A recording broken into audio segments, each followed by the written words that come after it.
Olá, que bom estar com você mais uma vez.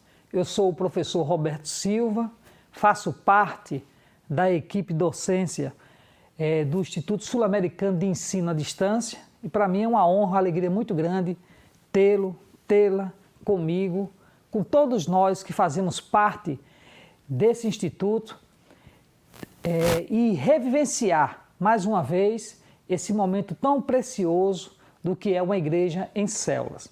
Pois bem, na aula anterior, nós falávamos acerca de que uma igreja em células, com células ou de células, ela tem como base no seu organograma de funcionalidade, basicamente essa estrutura, né? O pastor presidente, daí abaixo dele vem exatamente os pastores de rede, após os pastores de rede, os coordenadores, discipuladores, líderes em treinamentos.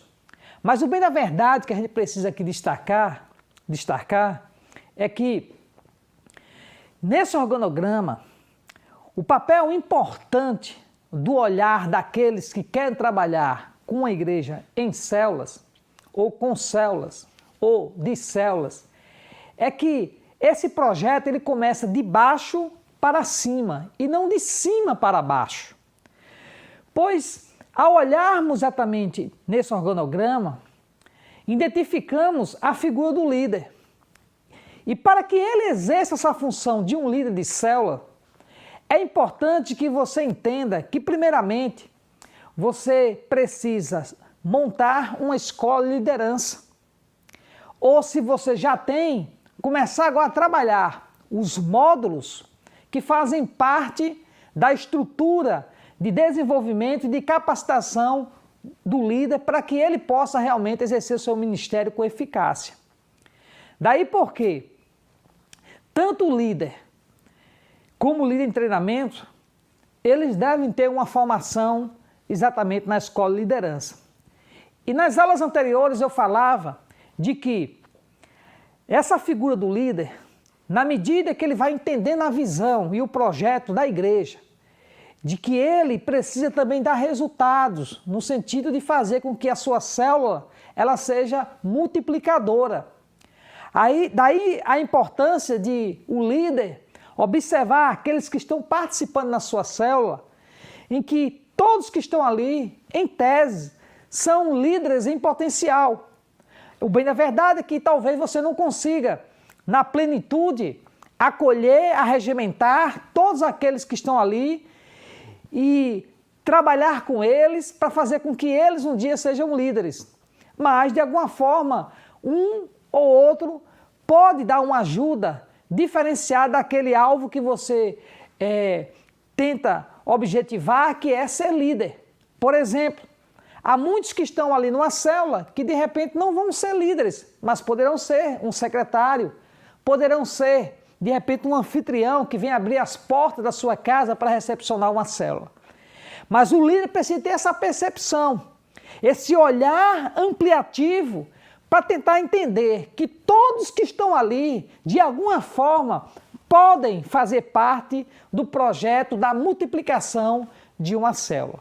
E eu já falei bem, enfatizei profundamente nas aulas anteriores acerca desta temática.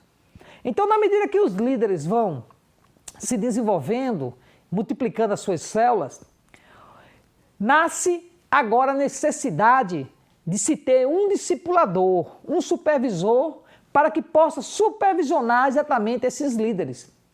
E se você perceber nesse organograma, aqui nós temos 5 líderes. Esses 5 líderes serão supervisionados por um discipulador, em que um dia esse discipulador foi um líder de célula. Porque a figura do discipulador, como do coordenador e o pastor de rede, não é uma figura em que você o coloque numa condição de exercer essas funções simplesmente pelo fato de se colocar ali como um título, como um cargo. Não. Essas figuras vão nascendo a partir da necessidade do crescimento das células que vão surgindo aqui embaixo. Porque num projeto de células, esse projeto ele não cresce para cima, e sim para baixo. Mas como assim, pastor Roberto? Porque essas figuras aqui de discipuladores, coordenadores e pastores de rede, elas só surgem a partir do desenvolvimento e crescimento dessas células aqui embaixo. Então, o que mais a gente precisa entender é que a importância maior é a multiplicação aqui embaixo das células. E na medida que se requer a necessidade de alguém cuidar desses líderes, aí sim a gente vai trabalhar com aqueles que estão desenvolvendo e tendo um olhar mais ampliativo e entenditivo acerca do que é uma igreja em células ou com células, é que a gente arregimenta, pega alguém desses líderes, leva exatamente para a escola de liderança, prepara ele para que ele um dia venha a ser um discipulador. E aí esse discipulador vai cuidar de 5 líderes. Mas na frente a necessidade vai exigir que ele saia da função de um discipulador para exercer uma função de um coordenador.